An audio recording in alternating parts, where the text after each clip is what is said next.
From Relay FM, this is Connected, episode number 88. Today's show is brought to you by PDF Pen Pro from Smile, the all-purpose PDF editing tool. My name is Mike Hurley, and I am joined by Mr. Federico Fetici. Hello, Mike. Hello, Federico. How the devil are you, sir? Doing great, Mike. As I told you when you called me, I'm still kind of relaxing, catching up. I'm gonna go grocery shopping later. You know, which is it sounds like a quick kind of task, but it takes me a couple of hours. You know, that's how I do my shopping. So I'm doing great, Mike. So I think Steven's not here this week. I think he's hunting iMacs. Yeah, he's taken on a cross country trip to find the remaining iMacs. Because I think he only needs one more. And he has them all. Only one? I think it's only one. So he is, I believe, he's somewhere in California hunting for the final iMac. How do you hunt for an iMac? Exactly. That's why he's not here. It took a little bit longer than he expected. Yeah, he's just got graphite left. Graphite. Which isn't, you know, it's not the most exquisite of colors, if you think about it. It's because I believe he was able to find a pretty good Bondi. Oh, look at that. Look at that. Good job. So he got one of those. So now he's off looking for a graphite. So I hope that he will be back next week, and I hope that he finds everything that he's looking for. Nice. Good luck, Steven. Good luck, Steven. Thinking of you. We are. Good luck. Because it's just me and you. Okay. Should we talk about something that we're doing? Yes. So, Federico, everybody should know by now, we spoke about this last week. Federico is going to be traveling to San Francisco, and we are going together for WWDC. And I realized last week, we knew that you were going to be in London for one day. You're coming to London, and then me and you were going to stay in a hotel near the airport and go from there together out to San Francisco. And me and you were gonna have dinner with some friends. And I realized, why have dinner with friends when we can see lots of friends? So we're gonna have a meetup in London at a bar called the Big Chill House. Now we have a limit on the amount of people that we can fit in the room. So we instituted a ticket policy for this, and we had 70 tickets for the room. They are all sold out. Now, the reason I am telling you all about this, dear listener, is I spoke to the venue today, and there is the possibility for us to get a larger room at this place. So if you are interested in coming to a connected meetup, it will be me and Federico, and we'll be hanging out at a great bar. We did this meetup for Upgrade in this area previously, and you want to come, it's on the 10th of June. It starts from 8 until 11. You will need to have a ticket to come because we have a maximum amount of people we can fit in the room. You can go to ti.to/relayfm, and you can find out more about the event. Sign up for the waiting list. There are nearly enough people on the waiting list now, Federico, which will allow me to confidently book this larger room. Oh, that's so insane. So if you are interested, if everybody that we have on the waiting list gets a ticket, we're very nearly sold out as well for that larger room. So once that's the case, that's as big as the room can be. It takes about 150 people. It's just totally insane. Yeah. There's an amazing poster, which I'll just put in the show notes anyway, because Frank, as always, did an incredible job. So we really hope that people can make it. We're doing everything we can to increase the size for this one because we can. With this instance, we can actually increase it. But it will mean that everybody will need to buy a few drinks because otherwise I will be left with a very large bill at the end of the night. So I hope that you can go check it out. And we hope to see you in London in June. Yeah, I mean, with all due respect, Mike, it's kind of crazy that this many people are coming to meet us. I mean, we're just two guys. It's not me. It's all for you. But I'm happy with that. I'm happy with that. I don't think so. You're kind of an attraction lately, Mike. Oh yeah? Yes, you are. There's people constantly talking about you and your iPads. That's true. Actually, I was on Mac Power Users. Yeah. See, you're the man of the hour, Mike. Katie was so mad. She was so upset. about the iPads. It's so good. It's such a good episode. I gotta listen to that. Yeah, it's well worth listening to. I think at one point she just goes into complete despair about me, which is Wow, amazing. okay. It's amazing. I love David and Katie, and being on Mac Power Users is an honor. Because it is, as we have mentioned many times, an absolute institution, and we're very lucky to have it as a part of Relay FM. And I was happy to go on the show to preach about my multi-iPad life, which I increased today. Federico bought another pencil today. So I have both iPads now fully decked out at all times. I'm no longer surprised, Myke. Hey, I'm all in. I am all in. I'm taking what you started, and I'm taking it to its furthest point possible. You're multiplying that, really. And I'm actually planning this week for the incomparable project that I'm working on to actually record something and edit it on iOS. So I'm going to do that over the next week or so. I'm really trying to go in all in here, my friend. You should do a time-lapse video of you trying to do that on the iPad. Yeah, that'll be. And you can see me pulling my hair out. I wanted to mention one last thing about the meetup, just for everybody that is coming and may come. If we do increase the capacity, the room will change. It won't. We had it as a place called the Deco Room. It will be in a different room, but I'll send information out about that if we do it, because we're going to be getting a bigger room, hopefully. So please sign up, and we'll hopefully see you there. All right. So I wanted to mention, do you remember last week when we were talking about Arc, our sponsor? Yes. I mentioned how maybe a wizard could create a confetti cannon to go off when Arc finishes. Yeah. Well, there is a wizard. Yep.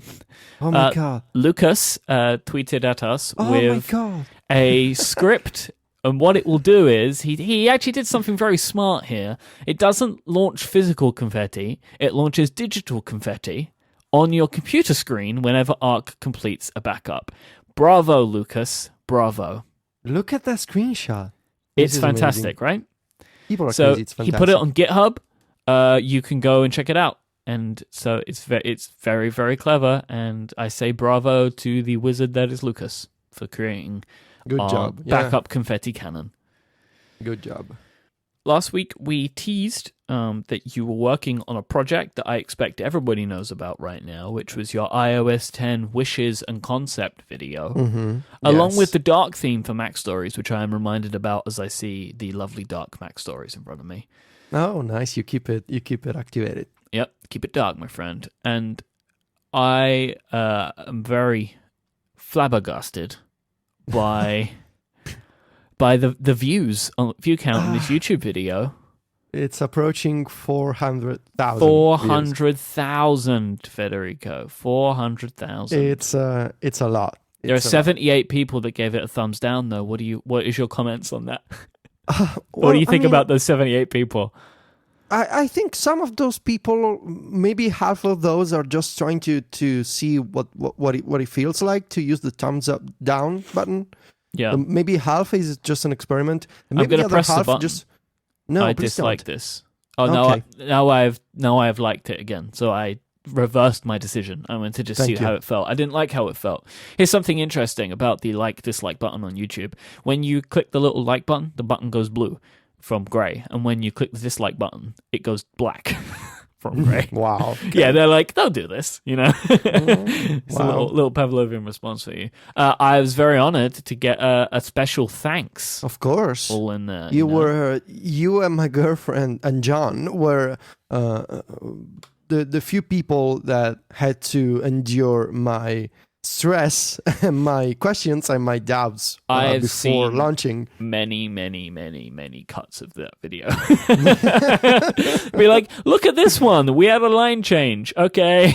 So off I go, watch the one line move. But it is an amazing video, and I was very honored to be able to see it in advance. But I wanted to ask you a few questions, because look, we'll go into these wishes. We will actually revisit the wishes on the show probably in late May, right? Yes. So we'll do it as part of our what do we want to see at WWDC. So there's no point going over the wishes right now. But I wanted to ask you about the video itself, because obviously that is a different method, a different medium for you and Mac Stories. How did you find the YouTube system?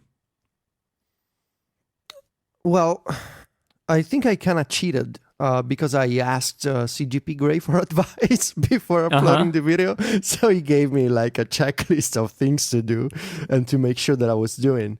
It was fine, I think. I opened the channel the week before, so we didn't have a YouTube channel. And before uploading this video, I just moved 2 of my old videos, like 30-second videos, about drafts and iOS automation, just to make sure the channel wasn't empty, when it was launch day. I uploaded a logo and I put in a bunch of links for the Mac Stories bio, linking to Mac Stories on Twitter and the club. And then I prepared the description, which was okay, no major issues there. And I uploaded the video. I think I have to be thankful for my fiber connection because the video was in 4K. It was a almost 3-minute video, and it was about 500 megabytes, maybe less. That's not too bad. No, it's not too bad. It took me like a minute. So, funnily enough, that the videos, I don't know if you know, but I put Cortex on YouTube. Yeah, I do. I know. And it's just the audio file and the logo, like a version of the logo, which is in 1080p. The videos tend to be around 2 to 3 gigabytes. Wow. It's nothing, right? Just because that's just how the video comes out, because it's still a video file, which is 2 hours long. Oh, yeah. Right? Okay. Yeah. So that's one of the unfortunate parts about doing this is there's nothing. But it ends up being like 2 hours long. Yeah. And I didn't really come across any issue. I mean, the video uploaded fine. I set it to private because I just wanted to make sure that people couldn't guess the link. CGP told me it never happened to him that people would guess a link for an unlisted video, which was another option. But I just prefer, for my paranoia. There is something weird that, like, when I go to your video page on YouTube, it doesn't show the iOS 10 video. I have to go in. Yeah, that's kind of weird. Something's weird has happened there. Like, you have to go to videos before it shows up. I know. But whatever, it doesn't matter because people are just finding it's being linked to. I think you're in the YouTube trending. Yes, and that really made up for about 20% of the views being discovered in the YouTube trending page. I saw a lot of people, like I could see the effect in the real-time stats. I could see the effect of the new people discovering the video from the trending section. It hit the trending page when it was about 100,000 views. So I guess the YouTube system finds kind of momentum in videos and decides to feature them. And it was also embedded on a bunch of other tech blogs, which helped in getting the kind of exposure. It was on 9to5Mac, it was on The Loop. That was part of the reason for doing the video, right? Surely, for that, yeah? Yeah, because, it's so easy to embed a video and that was the whole idea. I got a bunch of bloggers asking me, do you mind if we embed the video? And I was like, no, that was the main goal. Please do use the embed code. Right. I don't know if this is why you did this, but here's when I look at this objectively, right? If somebody block quotes an article, you get nothing. Nothing happens. No. It's just there. But if they embed a YouTube video, you still get the view. The view shows in your view count. Now, you're not getting any money from this because you didn't put any advertising on it, which I think was the right thing to do, by the way, because of the purpose of the video. Oh, yeah, you have not in the system for long enough. But I think the purpose of the video was to promote Mac Stories as well, right? Like, that's the other side of this video was to promote Mac Stories to new people, right? And the club, yeah. Yeah.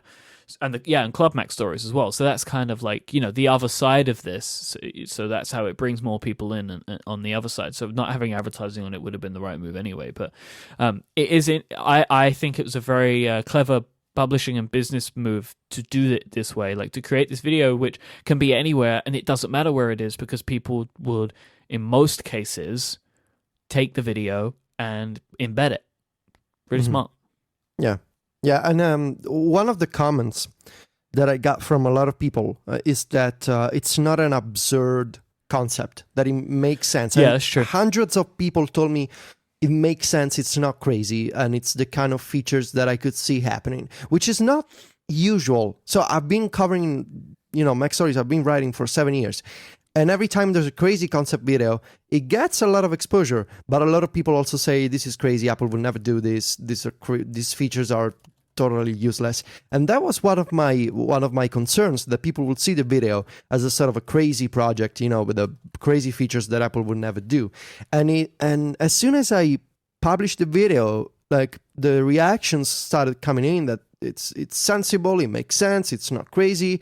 And that makes me very happy, because both Sam and I, we spent a lot of time thinking what are the features that we both think make sense, and what's the best way to do it in an Apple-like fashion, that it's not, too crazy with new animations or new interface designs or a different theme for the entire iOS interface. So it really makes me happy that people see some kind of reason, in there, some kind of it's not too crazy, it makes sense, I could see this happening, good job. That makes me happy.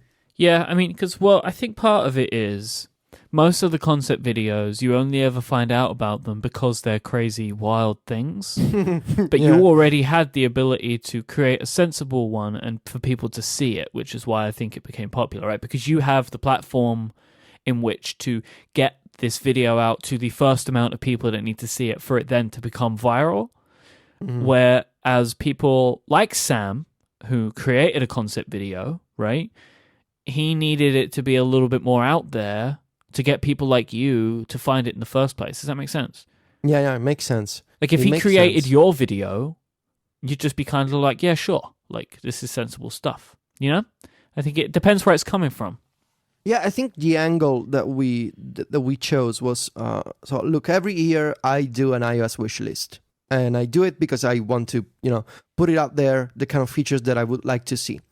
And this was not the way that you come at it. It's not, look, I'm a designer, I can make super cool stuff, this is what Apple should do on iOS. It was, I have these wishes, and here's how I visualize them in my mind. And it's it's not a big difference when you think about it, because the final outcome is the same. It's a concept video. But the way that you approach it and the way that you present it, I think it resonated with people.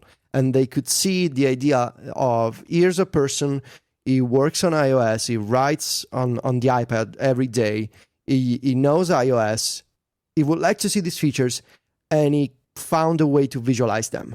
Yeah. And I think the angle helped kind of get people interested and to see to help them see my line of thinking. So I'm very satisfied with how everything went in the end.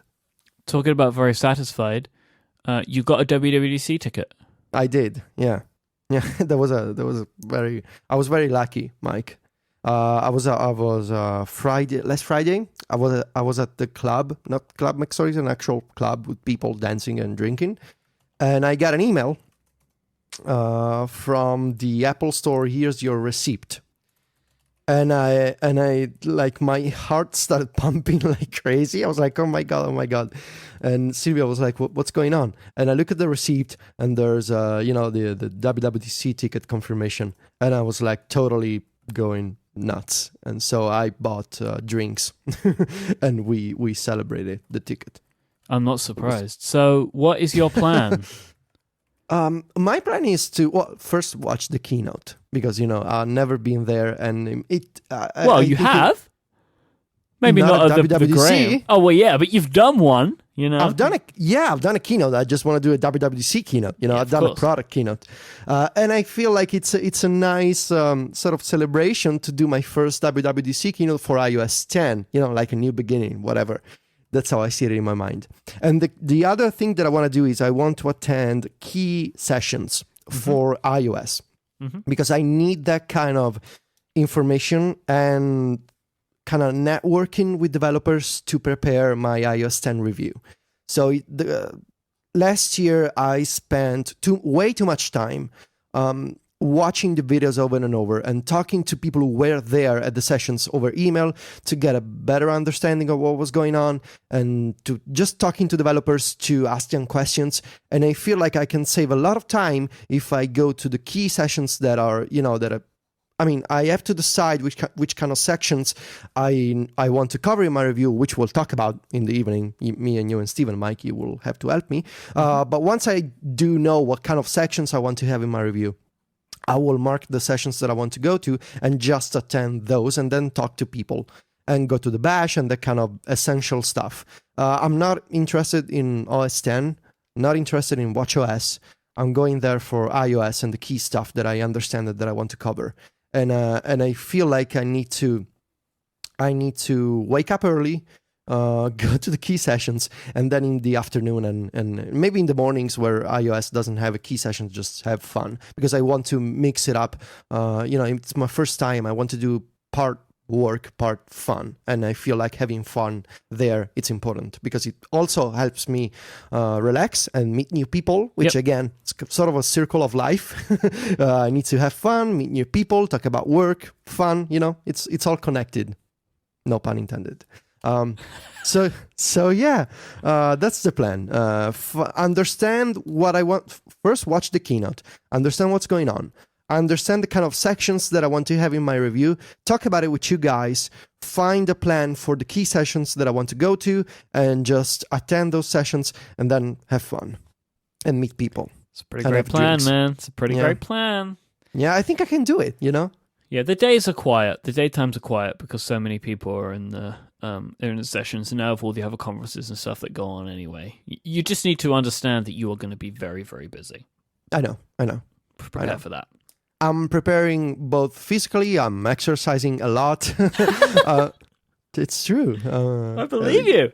There's a bunch of tasks in my to-do with the daily exercises. I saw them in a Twitter screenshot. I saw abs and something. Yeah, I need to be in good shape. So I'm ramping up the exercise routine.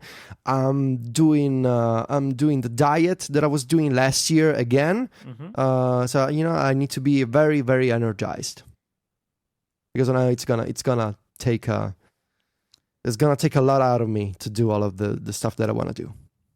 But it's possible, It's possible. There's worse things in the world. This is fun. This is great. I shouldn't be concerned. Just gotta have fun. All right, this week's episode is brought to you by Smile and PDF Pen Pro.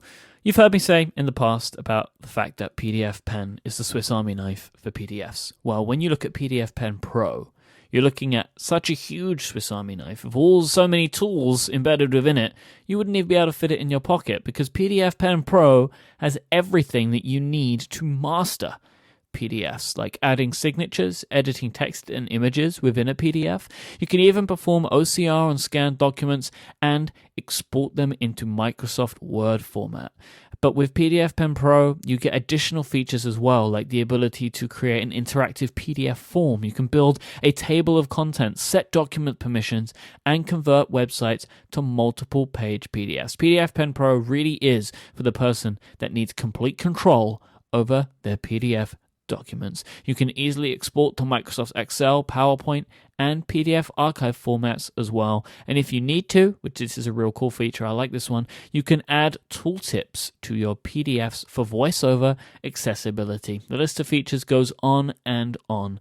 This is a powerful piece of software. This is a pro piece of software. If you are someone that uses PDFs a bunch, you should be checking out PDF Pen Pro. And what's great about the fact that you can get this online at smilesoftware.com/connected is you can try the free demo of PDF Pen Pro today. So you can go to smilesoftware.com/connected, try it out, and you'll be able to see if PDF Pen Pro is the tool you need. I use it constantly. They just came out with a new version. Go and check it out. PDF Pen Pro requires Yosemite or later and works great on El Capitan. Thank you so much to Smile for their continued support of this show and Relay FM. All right, Federico. This is going to be a tough one, my friend. Okay. Are you ready for this? Yeah. Okay. Apple earnings. So what quarter was this? This was Q2, Q2 right? 2016, yeah. Q2 2016. This is, I believe, now we can talk about this, and we're going to talk about this in quite a bit of detail, but I believe that Q2 2016 is going to go down as a moment in Apple's history in the future. Well, I mean, yeah, it's first down quarter since 2003, I think. So yeah, definitely. For 13 years, quarter on quarter, Apple have increased their profit and revenue and all that stuff, right? Everything has gone up quarter on quarter for 13 years. So we're looking at, if you're thinking about every time that Apple come on to do one of these earning results, they've had over 50 of these. They've come on and the story's been the same. 50 in a row, right? Better than last time, better than last time, better than last time. This time, not so much. Mm-hmm. And I find this very interesting. And I want to just preface this conversation by saying Apple is not doomed. And I understand that they made a ton of money. Yeah. But a downward trend is never a good thing. True. And that's what we're looking at now, especially when you look at some of the areas that are down. So profit is down. The iPhone is down. Mac is down. And of course, our friend, the iPad, is down again year on year. So let's look at the iPhone a little bit. So the iPhone sales were strongly increased in the previous quarter because of pent-up demand in China, is my understanding, right? Like in Q1, they had lots and lots of sales for the 6S because they had some pent-up demand there. And Apple, a lot of the stuff that you'll find in these earnings calls, I'm going to put a bunch of articles in the show notes, one from you, one from Jason. You guys both do a really great job of breaking this stuff down. A lot of it is very complicated, but basically it seems like Apple is saying that they're in a situation where the upgrade cycle is looking pretty good on the iPhone, but the previous quarter was a bit of an anomaly, which makes everything else kind of look a bit worse. Am I right in saying that's kind of what they were saying, right? It's like that's my understanding too. It's like this is better than it looks, but it looks really bad because the last time was so good. Yeah. And they also said something about the SE, that the demand of the SE has been higher than they expected. And I actually have real life experience of this as of yesterday. So yesterday morning, Adina woke up and her phone was dead. Like, I have never seen an iPhone as dead as this iPhone. So it's the very old iPhone she was still using. She was using a 5S, my old 5S. Oh, okay, 5S. You turn it on and the screen would just go blue and then it would change all different colors and die. Oh, nice. That's a dead iPhone. Mike. It's dead. So she went to the Apple store to try and get an SE and couldn't get one. It was 3 weeks back ordered. Wow. So today I went and picked up a 6S for her. She decided to go 6S because she really wasn't very keen on the SE because it looked the same. Mm-hmm. She really was like very vehemently against it because she's had the 5S for like 2 years or whatever, and she's like, I really don't want to pay £500 for a phone that looks exactly the same. She was very against this, so she's gone for the 6S, and I get it. I understand that feeling. I totally understand it. But the iPhone being down is it just looks weird, right? On the charts, it just looks weird. It looks strange because we're not used to it. But this is a question that I asked you before we recorded the show. Is this, do you think, is this Apple's fault? Or is this just a consequence of the technology world changing? Meaning, is Apple to blame? Or is it like an outside force, a trend going on for any company that Apple can do anything about? I feel like it just has to be a bit of both. Mm-hmm. Right? Like, there are trends that are changing, but Apple could always do something, I mean, it's really difficult because it does seem like trends are bringing this stuff down, but none of these bad things have affected them before. Something struck me, a comment from Tim Cook. He said, last year, he actually said the 6S is stronger than the upgrade cycle of the 5S. But the acceleration of last year's iPhone 6 launch, it's much, much bigger than what we're seeing this year. Meaning, as an upgrade, the 6S is doing better than from the 5 to the 5S, but it's no match for the insane sales of the iPhone 6 last year. So why do you think that is? Is it just because the iPhone 6 was a better phone compared to what used to be there before? Is the 6S kind of a letdown in terms of an upgrade? No, I don't think it's that. I just think it's because they were selling into new markets for the 6 for the first time. And I think it was just the thinking that it had nothing to do with the iPhone 6. It was just the iPhone. You know, if they would have released, if the iPhone 6S was out then, the iPhone 6S would have sold that many. It was just because they were into a new market that they weren't in before. Because look, this is the problem, right?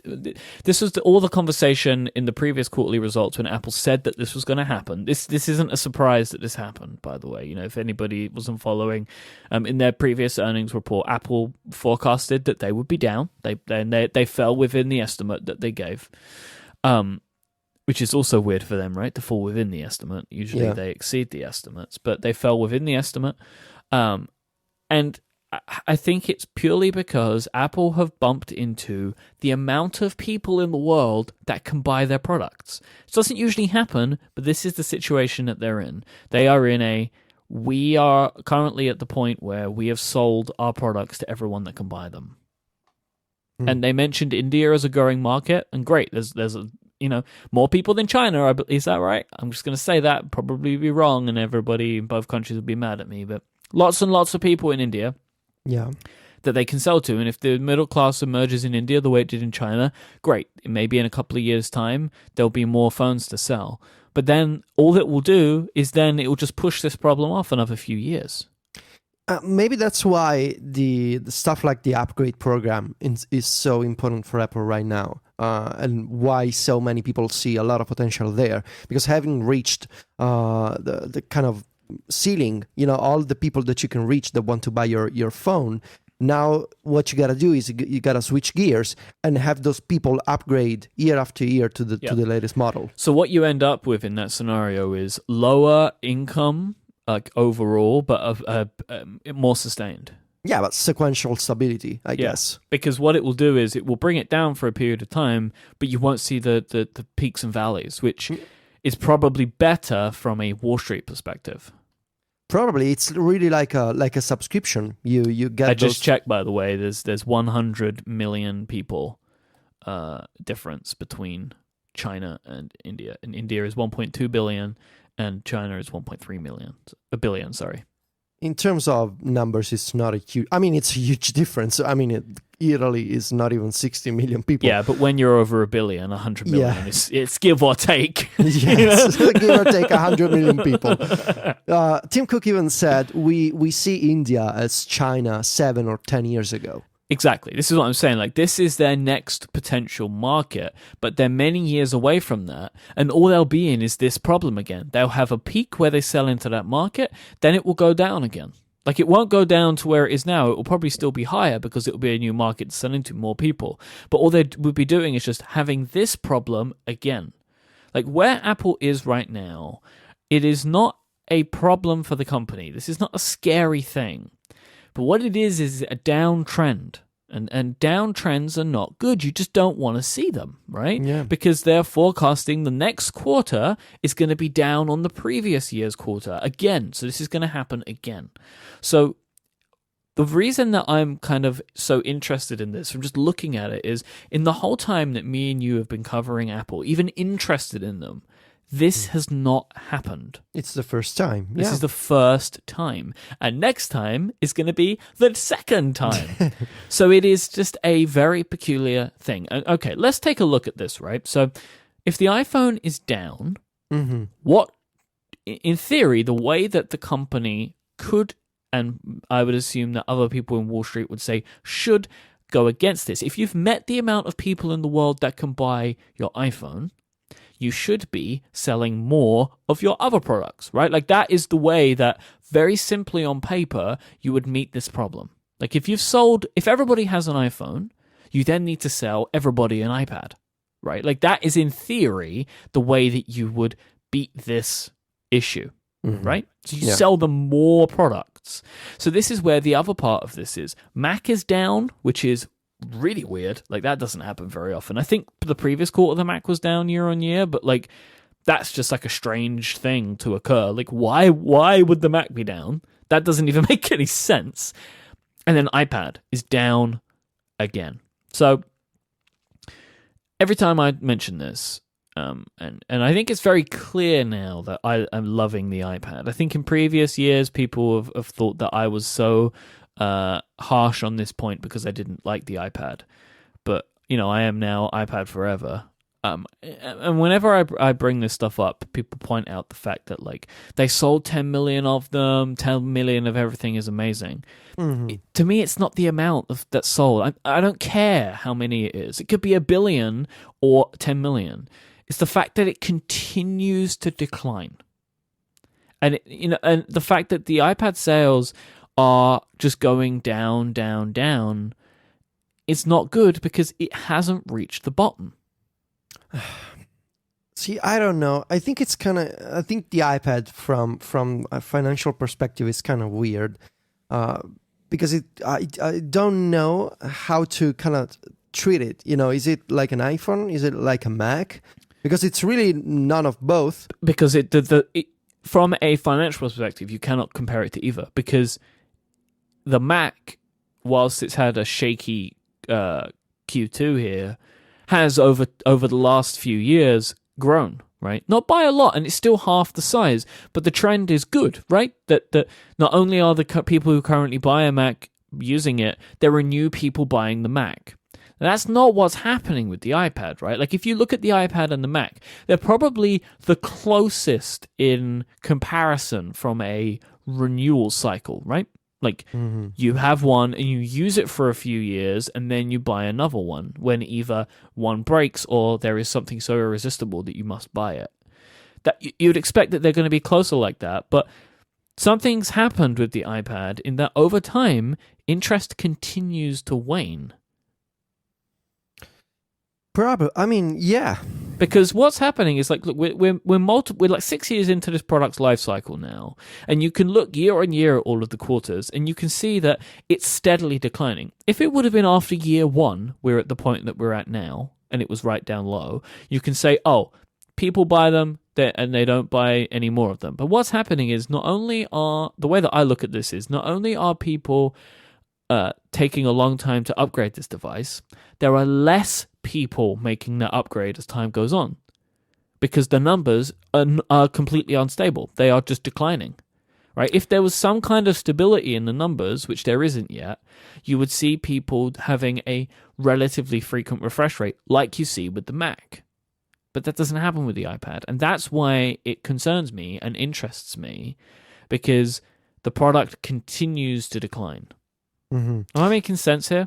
Yeah, it makes sense, and I think it's going to be a long road ahead. If Apple really believes that the iPad is the future of their computing, taking the iPhone aside for a moment, if they really believe that the iPad is the future, it's going to be a long road to kind of change the perception of the iPad. Yep. Because what I don't understand is, are people buying iPads as their only computer, like I could do, for example, or are people buying iPads in addition to a Mac, in addition to a PC? Or is it just, there's people buying the iPad as their only computer, which is lasting for, 3 to 4 years? And what gives me... So I agree with you. I agree it's concerning. It's very clear at this point that, maybe a lot of people are not interested in the iPad. But what gives me some hope is two things. If people are buying iPads as their only computer, they're buying more iPads than Macs, So if I want to buy a computer, I can choose, do I want to buy a Mac or do I want to buy an iPad? And if that's the reason, which I don't know, there's more people choosing the iPad. Even if it's still twice the size. It's still almost twice the size. I don't know where it'll stabilize, but it seems to be about twice. But in any case, last year, Apple sort of started understanding that they've been doing things wrong with the iPad, both in the hardware and in the software, and they started to change. So with iOS 9, with the Pro, with the Pencil, with another Pro, with accessories, it tells me that they understood, they kind of stood in a state of, neglection maybe for a couple of years, and now they're doing new things, but it's gonna take time. It's not that Apple releases iOS 9, Apple releases the first iPad Pro, boom, iPad sales are off the roof again. And I think it's it's gonna take a long time for kind of change the perception. Yep. Because what you haven't done in 2 years, in 3 years, it's gonna take you twice as much to fix your mistakes. That's the way that I see it. So if Apple really thinks this is the future, we're gonna make things right, it's gonna take a long time. It's gonna be a long road, because there's still people using an iPad 2, and I can only imagine if people who bought an iPad Pro last year are gonna be using an iPad Pro in 4 years. So understanding the refresh cycle, bringing more features to iOS, and kind of bringing the pencil and the better hardware and the kind of experience of the Pro to the more affordable iPads, it's going to take a long time. Tim Cook made 2 statements about the iPad, which I want to try and see if we can look at these from a common sense perspective to try and understand what he's saying. He said that the June quarter, so the next quarter, we expect to see our best iPad revenue compare in over 2 years. And then also said, we expect seasonal sequential decline in iPad sales. So if I'm reading this correctly, like reading between the lines, what he's saying is, the next quarter, Q3, there are going to be more iPads sold than the previous quarter, but there's going to be a seasonal decline. So I'm very confused about how this is going to work out, but are they saying it's going to fit somewhere between those 2 figures? It's weird, because if you're saying there's going to be seasonal decline, it would indicate that there is going to be a decline from Q2 to Q3, right? Yeah. But Q3 2015, there were more iPads sold than Q2 2016. So if they're saying it's going to decline from Q2 to Q3, but yet there's going to be a better comparison from year on year, though that doesn't add up, right? I don't know. Also, the way that he phrased it. Jason tries to break this down at 6 colors, which is where I'm getting these quotes from. And what Jason's tried to work out from this, because he's also struggling with it as much as we are, he says, so I suspect Cook is really saying that iPad revenue will be down by single digits for the first time in 2 years, as opposed to double digits. So the actual numbers sold might still be down, but the revenue might be better, because they're probably selling the iPad at a higher ASP than they were that before. Could be. Which, that if that's all it is, that's not good. The real key, I believe, when I'm so this is the thing. This is one of the main difference about us and looking at this to the way that analysts and Wall Street people look at this. We look at numbers of products sold, not the revenue generated from the products. That's what we care about, right? And me and Jason have spoken about this before on Upgrade. Like, the idea being that however many product numbers are sold says something about the direction of Apple and its ecosystem. Like, if Apple made more money from the iPad than they do from the iPhone, and they were still selling 50 million iPhones and 10 million iPads, but just in some random way they made more money from 10 million iPads, that wouldn't change the way that we look at Apple, because there's still 50 million iPhones, so the ecosystem's very different, right? Are you following what I'm saying? Mm-hmm. Like, the revenue generated by product for us is not the point here. It is the amount of that product sold, because it says something about Apple's direction as a company, I think. So, look, whatever Tim Cook is saying, I don't think that what he is saying is there's going to be 20 million sold next quarter. No, me neither.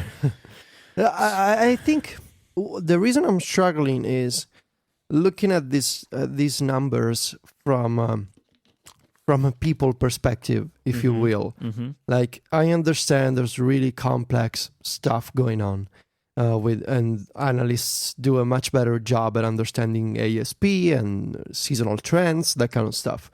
But from my simple point of view, I wonder, what can Apple do to make things better, to make a better product, and to make more people understand the iPad? Because in the end, that's what drives sales, making better products. Yeah, of this product, definitely. Like, the iPhone, they can't do anything.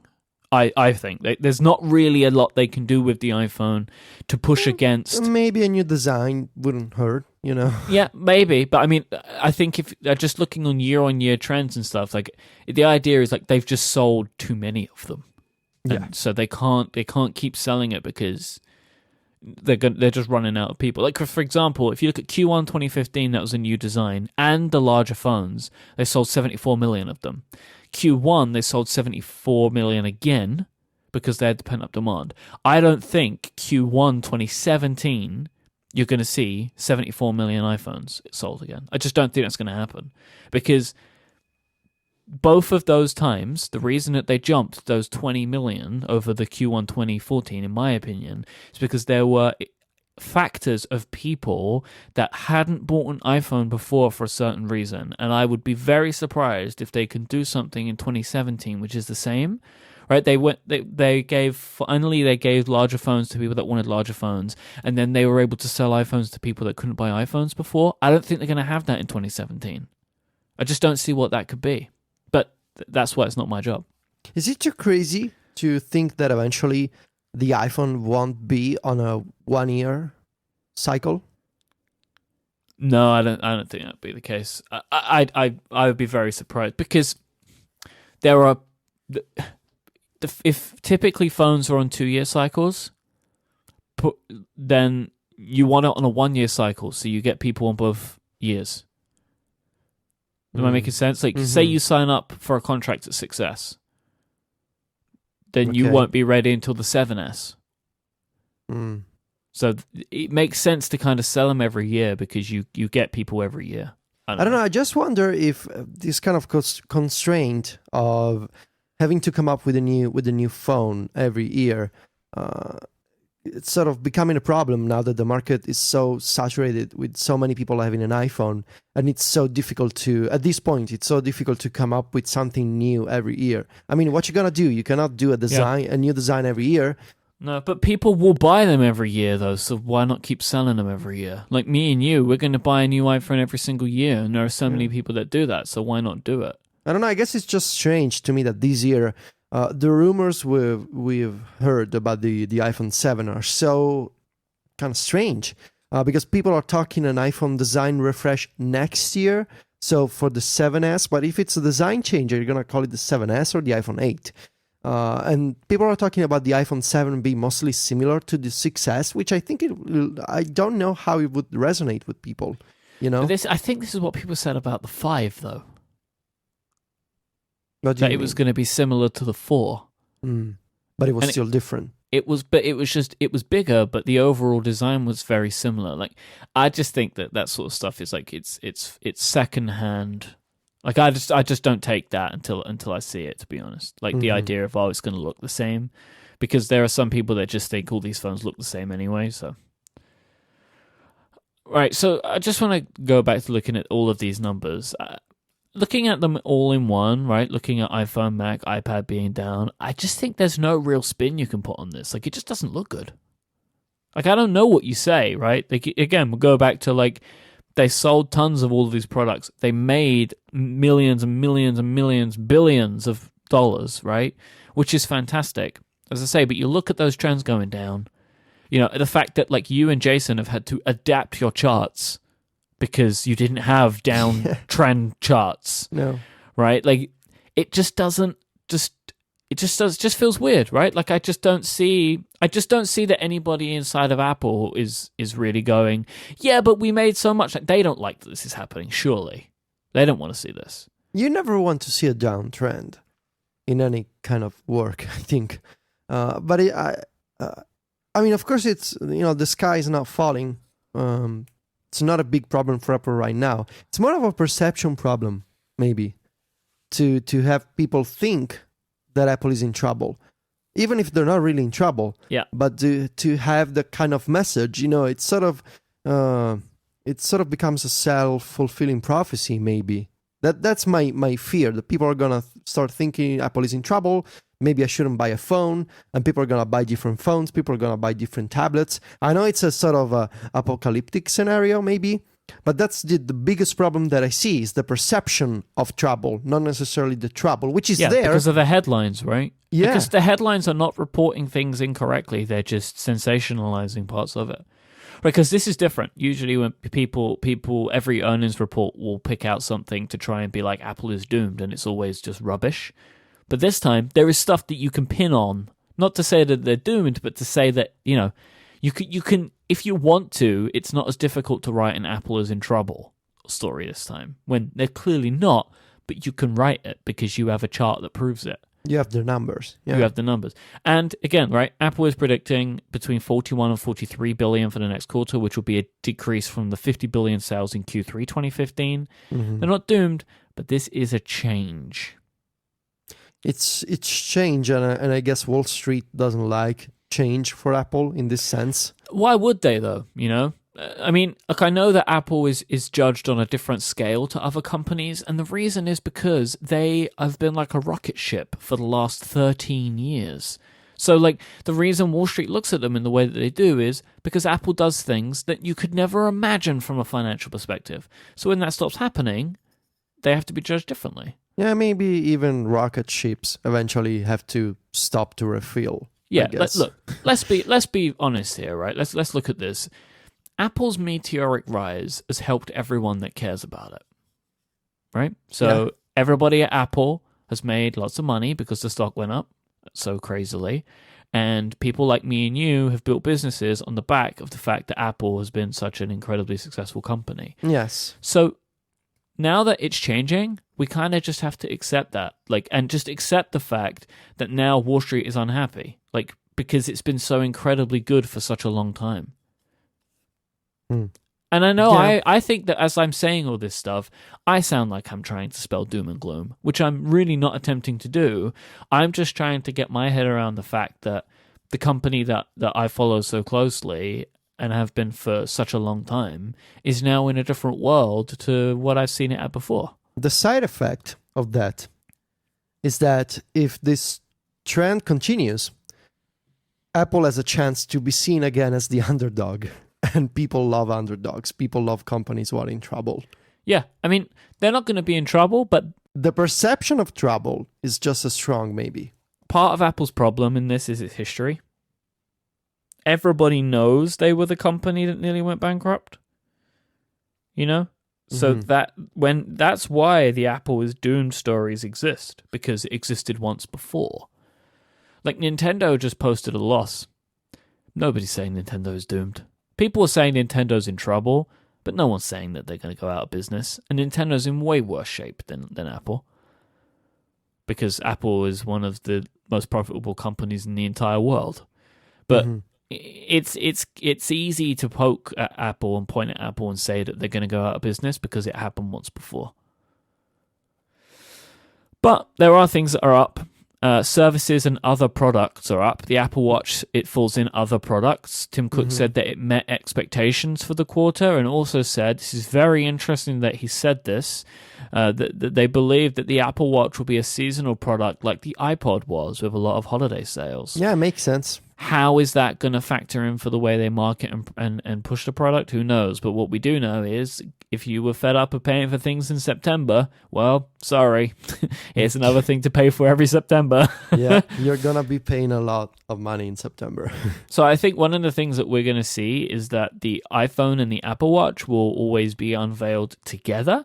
And I think what that's going to do is as Apple is struggling to find new things for the iPhone to do, they will be able to say new things that those products together do as marketing. Oh, yeah, that's a good idea. Especially when the Apple Watch will gain independence from the iPhone, they will be able to focus, I guess, instead of technologies to make the watch work as an accessory. When the watch is independent from the phone, they can just work together. They can do stuff together. They can be faster, communicate faster, do things together with sensors and stuff. So I think we're going to see. I mean, the Apple Watch makes sense as a holiday gift. I've heard from a lot of people buying Apple Watch sport models for their families, their significant others. So it makes sense to me to have it be a seasonal kind of product. What's interesting to me is the App Store revenue being up 35%, and the way that he said Apple Music, which is our first subscription service, crossed 13 million paying customers. So why do you think he said first? because they will do more of them. One of the ways that you make more money is sell into your existing customer base, right? They have millions, tens of millions of iPhone customers. Sell them subscriptions. There's going to be other stuff, whether it's going to be TV or apps. They'll do other subscription services. Because, look, Apple Music, 13 million, that's pretty good. Because lots of people don't like it. And it's in a market that Apple were really late to. And quite frankly, in a lot of ways, they have a worse product. But they're able to sell 13 million subscriptions because it's on the phone. Mm-hmm. Now, Apple, if they continue to go down this road, might bump up against the European Union. And this is something that they're going to need to consider because the European Union gets very upset about things like this. Mm-hmm. But I think that as time goes on, Apple will continue. I mean, there's so much TV stuff that they're talking about, right? Like, I think that these shows are not going to appear in Apple Music. It will be an Apple TV thing, but you'll be able to also watch it on iOS devices. Like, I believe that the subscription service that they bring out for the Apple TV will not just be on the Apple TV. It will be an Apple TV, like they'll call it something else. I don't know, like Apple. I was going to call Apple Watch. No, you can't do that. That name's taken. But, like it will be like a video service. It'll probably be Apple Video, right? Because they have Apple Music, Apple Video. And you'll be able to watch their own unique programming and blah, blah, blah. Stuff from Disney, So Yeah. the way they've done it before. They'll have some movie stuff. I think that's where they're going to go with this. And it'll be another streaming service for them. Because, look, frankly, they need to push up the revenue. And one way they can do that is to sell things to their existing customer base. Their existing customers are not buying iPads. So you may as well sell them things that don't cost as much to produce. Digital things, content. Yeah, or maybe they could sell like a like a fitness program subscription, people to get in better shape. Do it all, like right? Like Weight Watchers, but done by Apple. Apple are looking at Amazon, right? Mm-hmm. Amazon do all of these things. I think that's what they're looking at. They're like, Amazon has found a way to tie a subscription service to everything. Now, admittedly, Amazon's is one subscription service, which I don't think Apple will do. I think that there would be a few different subscription services for different things, but I think that's the route that they will probably end up taking. I think so, because you want to make money on existing customers. Mm-hmm. You want to make more money out of people who are already your customers, and what's the best way to If they're not buying iPhones every year from you like you want them to, have them give you a little bit of money every month, which is also the iPhone upgrade program. That's what that's all about too. We were talking about that earlier. What I wanted to ask you, Myke, to kind of close this sort of segment, is looking at the future. So we've talked about the iPad. We don't know what Apple can. There's a bunch of things Apple can do. But I guess we'll talk about it later when we do our iOS 10 episode. Do you think, so in addition to video subscription services, more stuff on the App Store, do you think Apple is going to place their bets on VR eventually? Could it be a nice, maybe money generator, of course, but a nice complement to the iPhone as a product, to have the iPhone become the VR machine? I don't know. I'm struggling with understanding mobile VR and how it's going to work, because the Gear VR works because it's an extra thing you put the phone into. Like, I can't imagine how a device could have VR without you needing to put it into something or connect it to something, I think that Apple are going to be late to VR unless they surprise us in the next year. I don't see what they're going to do there, but they should do something. I also don't think that, as it stands right now, VR is enough of a thing to make a big dent. I think an Apple VR product would make about as much of a dent as an Apple Watch product. You think so? Yeah. I really think if they eventually do VR, it'll be an iPhone thing. it'll be some kind of iPhone accessory or based on the iPhone. Just because we've talked about this on our video game show Remaster, but I do believe that eventually all VR is going to be mobile. It's going to be the same screen that you carry around all the time, just because it's the right size of a screen to put in front of your eyes. And VR is going to be based on that. But that's years down the road, you know, especially with Apple. They like to wait for new technologies to take off. But I do see VR potentially, 2-3 years from now as a new kind of addition to the iPhone. I don't even know if 3 years from now it'll be called the iPhone, but I guess so. So that could be an idea. But in general, I feel like I look at these numbers, right? And it's objective. A downtrend is happening. It's gonna happen again, and it's not good news. And there's no way to spin this positively. Even you could say, well, we're doing bad now because we've done so much better before, and it was an anomaly. But again, negative numbers are negative numbers. There's nothing to argue about those. But I do wonder, as I told you, is this Apple to blame? Yes, partly. I think Apple is to blame here, especially with the iPad, and especially with the Apple Watch. I don't know what kind of impact it's having on what meeting expectations means, but from my perception, it doesn't seem to be the kind of crazy success that the first iPhone was. But I do wonder, what can Apple do to make things better? And the things that I believe Apple can do will take time. Will take a long time to kind of steer the ship, especially with the iPad. So I think we're in for a long period of changes, Mike, and it's going to be. I'll tell you what, it's going to be fun to observe. It's not fun because there's people going crazy with these negative numbers, and it puts a lot of pressure on the financial departments of Apple. I find it interesting. It's interesting. It's fascinating to observe. And I think the next couple of years really are going to be interesting. With the iPhone upgrade program expanding to more countries, with this iPhone 7 and iPhone 8 refresh, with the new versions of Apple Watch, with the iPad sort of finding a new soul again. It's really fascinating to observe, if only from a blogger and podcaster perspective. If you want to catch our show notes for this week, head on over to relay.fm/connected/88. Thanks to the lovely people over at Smile with PDF Pen Pro for supporting this week's show. If you want to find Federico online, head on over to macstories.net, and also check out our podcast Remaster that we do, which is all about video games at relay.fm/remaster. And also Federico hosts a show on Relay FM about iOS productivity with Fraser Spears, and you can find that at relay.fm/canvas. You can find me online. I am at iMyke, IMYKE. Federico is at Viticci, VITICCI. I host a bunch of other shows at Relay FM. You can find them at relay.fm because there's lots of them.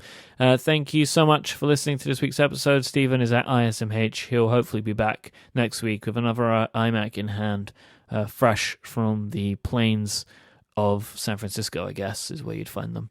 We'll be back next time. Until then, say goodbye, Federico. Arrivederci.